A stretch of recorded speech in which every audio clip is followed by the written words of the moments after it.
everyone. Today we have our another new episode, and we will discuss with Mr. Fred. Mr. Fred, how are you today? What you want to share with our audience specifically? Uh, what problem are you solving? Why it is it critical at a glance or community level? What's your thought, Fred? Can you hear me? I hear you. What is it we're Yeah. referring to? What problem you're solving? Is that the question? Yes. Yes. Are we talking about me personally on my work? Exactly. Well, right now I'm working on proving the Big Bang is wrong. I've got plenty of work and effort. I got 25 Hmm. years put into this, but it's not something people want to Hmm. see. I don't. Hmm. Hmm. We're talking about the World Talent Forum. Hmm. We're talking.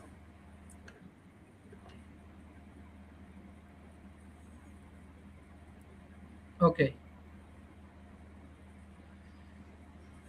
Yes. My next question for you: how does your startup create sustainable economics and social impact beyond profit? Is it a startup or how does it work? My startup. It's only affecting communities who are invested in astronomical or astrophysicals. Uh, Okay. Okay. So it's like a startup, or you are trying to prove the theories, or you are solving uh, like this complex problem. How does it work? Can you share with our audience? well, what I'm working on really doesn't have anything to do with sustainable or startup communities. It has to do with reintroducing lost information back from the ether universe and from the electric universe and plasma universe, and combining knowledge we already have to make a full picture that shows what we have is wrong as far as astronomy goes. I'm Mhm. not quite sure what the interview is about. Is this for this weekend show on the 28th, or No, it's a completely different shows. It's a global talent shows, and we just discuss about your achievement and your thoughts and so on. So, what make your solutions unique, scalable across different countries or markets? How does it work? What's your thought? what makes it unique is that I've introduced several elements that aren't in the original series that contradict what our standard scientific view is in a way that's palpable and actually provable. Everything I have can be proven scalable from the atom all the way to galaxies, that the same electromagnetic fields are involved in establishing a universe that we overlooked 100 years ago. Mhm. We've gotten stuck with the Big Bang over 100 years because they refuse to look at anything else. Uh, it's funny how people who are really smart about something can't change. And this requires not only changing everything at every level when we scale up and down, it involves a new understanding of knowledge we already have. Mhm. So, how you start your work? How you start thinking about this Big Bang? Do you have like academic background, or how you do these things, or you go with a peer review process, or how does it work? My work actually began with my father. He was Oh. a he was an aerospace engineer back in the '60s, and I was way ahead of my time even then. I saw problems with the Big Bang when I was probably 10, 11 years old. Uh, this last part, the part that began my new explanation 25 years ago, was when I realized that galaxies aren't formed in the way they think they are. And I discovered a new method which galaxies recycle. So they go through a birth process. When a large galaxy births smaller ones, that's where the dwarf galaxies come from. But it involves all the planets in a galaxy, not just the stars. And I predicted back then about rogue planets. This is in 2000, 2001. I predicted rogue planets 7, 8 years before they came out and found them, and literally trillions of them in a galaxy that uh, help to recycle using what's already out there. And the curious thing about it was I could scale it down from galaxies through planetary systems, through the planets, all the way to life and on down to mass and chemicals and structure, crystals, all the way to the atom. And I showed that the atom behaves the same way a galaxy does. And we're actually using antimatter, which the universe is composed half antimatter, half matter. There's a sea of antimatter that where galaxies are swimming in. The galaxies have their own electromagnetic fields that separates them, and they use this antimatter to produce stars and planets and expand the galaxy outwards. Mhm, We've already, I mhm, predicted captured planets and captured stars way back in 2001 when I copyrighted my story.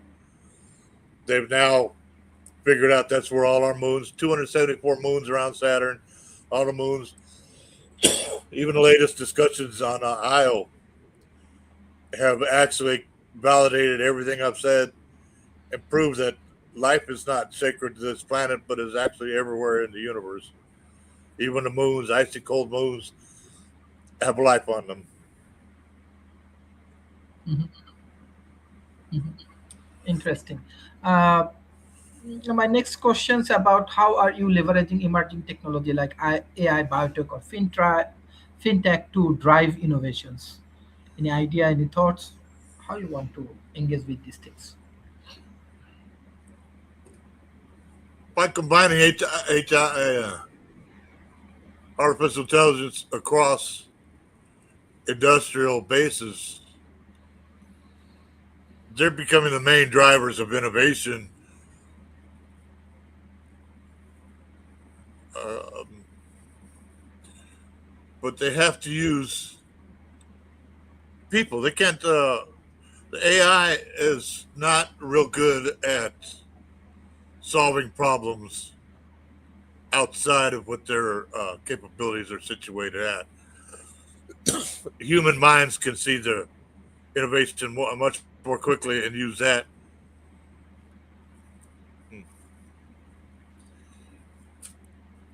Mhm, mhm. Uh, do you have a plan to develop these things as a startup, or what support from the global startup ecosystem would accelerate your growth, or how will you use it effectively? It's only for scholarly activities you want to do, or you want to build up startup? What, or it's purely social contributions, your work? Mine's driven by social conscience, by trying to get people to Mhm, see what's the difference between reality and what isn't. mhm. But I'm having a hard time Okay. trying to put it into words. Where because I'm not really dealing with startups or bringing in new entrepreneurship or my innovation is basically into getting this book written and getting a story out. Mentorships. I don't teach anything or know anything from college level astronomy on up because my what I'm doing is proving that wrong. But funding a program that can get me out there and talking to the people that are doing, I have knowledge I need to share with those that have the ability to fund a sponsorship or uh, bringing in new innovations into the system. We I can't do it alone. I'm going to need help, but trying to locate those helps not through GoFundMe but just through international exposure of this. The biggest challenge is trying to get to those people who are behind the paywalls. If I could use some way of connecting with those. Thank you. Thank you. So, what's your closing remarks for today's sessions and what you want to share for our audience?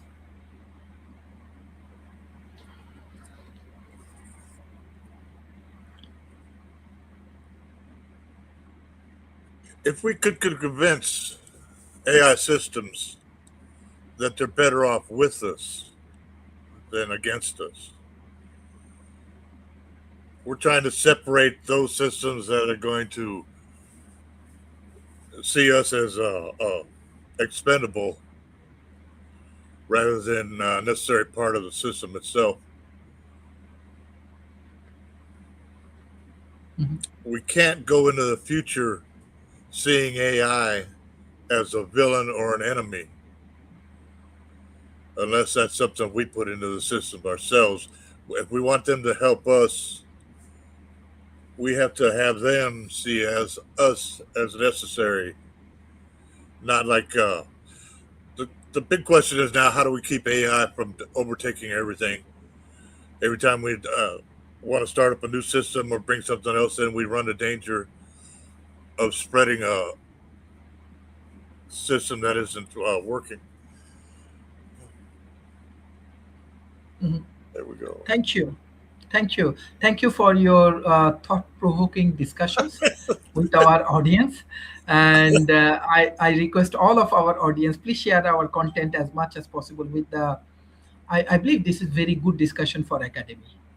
And If you say so, I'm trying to put a square peg in a round hole here.